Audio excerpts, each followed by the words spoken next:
ఈరోజు ఏఆర్ఎఫ్ శివగోపాల్ మిశ్రా గారు ఇచ్చినటువంటి యొక్క కాల్ వల్ల మనం యొక్క ప్రొటెస్ట్ చేస్తున్నాము. ప్రొటెస్ట్ అంటే మెయిన్గా ఏంటంటే ఈ యొక్క షాహిద్ దివస్ శివగోపాల్ గారు మిశ్రా గారు ఇచ్చినటువంటి షాహిద్ దివస్ మన 1968లో జరిగినటువంటి అమరులను గుర్తు చేసుకుంటూ ఈరోజు మూవ్మెంట్ చేయాలని చెప్పి ఒక కాల్ ఇవ్వడం వల్ల మనం యొక్క మూవ్మెంట్ చేస్తున్నాము.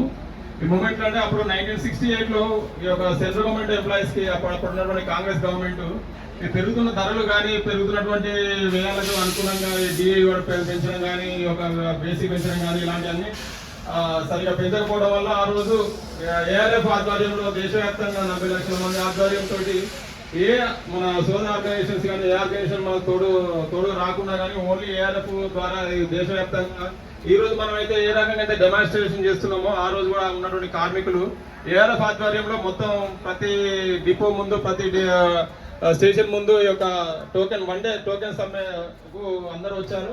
దాన్ని చూసినటువంటి సమ్మె ఎంత మళ్ళీ బలోపేతమైన ఉద్దేశంతో అప్పటి గవర్నమెంట్ వాళ్ళపైనటువంటి కాల్పులు జరపడం కానీ ఫైరింగ్ కానీ ఇలా చేసి ఆ యొక్క ఉద్యమాన్ని అణిచివేయడం ప్రయత్నం చేసింది. ఆ యొక్క మూవ్మెంట్ లో చాలా మంది ఛార్జ్ షీట్ తీసుకున్నారు, చాలా మందికి డిస్మిస్ అయ్యారు, చాలా మంది రిమూవ్ అయ్యారు, కొంతమంది ప్రాణాలు కోల్పోయారు. ఆ యొక్క అమరుల యొక్క త్యాగాల వల్లనే ఈ రోజు మనం యొక్క పే కమిషన్ యొక్క ఫలితాలను అనుభవిస్తున్నాము.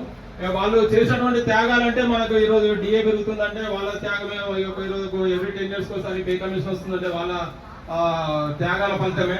మనం ఈ రోజు వాళ్ళను స్మరించుకుంటూ అమరుల యొక్క ఆశయాలను కొనసాగించాలని నేను కోరుకుంటున్నాను. ఈ రోజే మనం మన యొక్క 8th పే కమిషన్ ఇప్పుడు మనకు ఉన్నటువంటి మెయిన్ గా బర్నింగ్ ఇష్యూ ఏంటంటే 8th పే కమిషన్ నుంచి దేశీయం స్టాఫ్ సైడ్ సెక్రటరీ మన ARF general secretary Shivgopal Mishra గారు దఫాలుగా ఇచ్చినటువంటి రిక్వెస్ట్లకు అప్పీలకు గవర్నమెంట్ ఏదో తూతు మంత్రంగా ఢిల్లీ ఎలక్షన్స్ ముందు ఒక పే కమిషన్ వేస్తున్నామని చెప్పి అనౌన్స్ చేసి ఇప్పుడు 9 months అవుతుంది. ఇంతవరకు పే కమిషన్ వేసింది కానీ పే కమిషన్ వేస్తున్నాం అన్నది కానీ ఇంతవరకు దాని ఒక కమిటీ కానీ ఆ కమిటీలో ఎవరెవరు ఉండాలి, స్టాఫ్ సైడ్ ఎవరు ఉండాలి, అడ్మినిస్ట్రేషన్ సైడ్ ఎవరు ఉండాలి, మా రికగ్నైజ్డ్ ఆర్గనైజేషన్ తరఫున ఎవరు ఉండాలి అనే దాని గురించి కూడా ఇంతవరకు కమిటీలో ఎవరు ఉండాలి అనే దాని గురించి కూడా ఇంతవరకు ఏమి ఒక రూపకల్పన లేదు. అలాగే మనకు 8th పే కమిషన్ లో టర్మ్స్ ఆఫ్ రిఫరెన్సెస్ అంటే మనకు ఏ విధమైనటువంటి అలవెన్స్ ఉండాలి, ఏ అలవెన్స్ పెంచాలి, ఏ అలవెన్స్ తగ్గియాలి, ఏ కొత్తగా ఇప్పుడు మారుతున్నటువంటి కాలానికి అనుగుణంగా ఏ అలవెన్స్ తీసుకురావాలనేటువంటి వాటి మీద కూడా ఏ విధమైనటువంటి రూపకల్పన లేదు.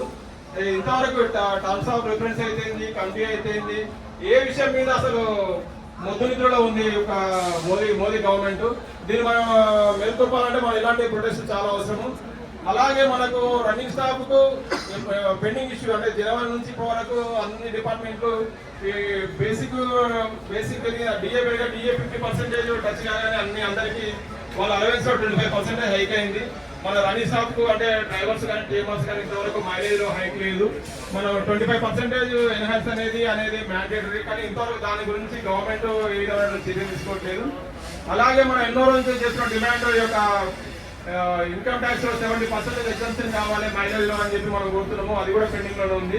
ఇంకొక 3 నెలలు అయిందంటే 8th పే కమిషన్ వస్తుంది, 7th పే కమిషన్ అయిపోయి 8th పే కమిషన్ వస్తుంది. ఆ కమిషన్ వరకు కనుక మనం మైలేజ్ కనుక 25% ఎన్హాన్స్ కానట్టయితే మనం చాలా నష్టపోతాము.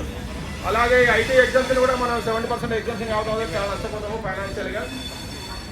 కాబట్టి ఏఆర్ఎఫ్ ఇచ్చిన బిల్ మేరకు మధ్య ఇచ్చిన బిల్ మేరకు మనం ఈరోజు ఒక డెమాన్స్ట్రేషన్ చేసుకుంటున్నాము, పెద్ద ఎత్తున నిర్వహిస్తున్నాము. మనకి ఒక పే కమిషన్ కనుక అనుకున్న టైంలో కనుక కాకపోతే మన ఏఆర్ఎఫ్ ఏ పిలిపించినా మేము దానికి కట్టుబడి ఉంటాము. పెద్ద ఎత్తున పోరాటాలు చేస్తాను కూడా వెనకాలము. పోరాడితే పోయేదేం లేదు, బానిస సంఖ్యలు తప్పన్నారు. కానీ మనం పోరాటాలు చేయాల్సిన అవసరం ఏం లేదు. మనం జస్ట్ ఈ యొక్క ప్రొటెస్ట్ లో డెమాన్స్ట్రేషన్ పార్టిసిపేట్ చేసి యూత్ గా కనిపిస్తే సరిపోతుంది, వినిపించబడిపోతుంది.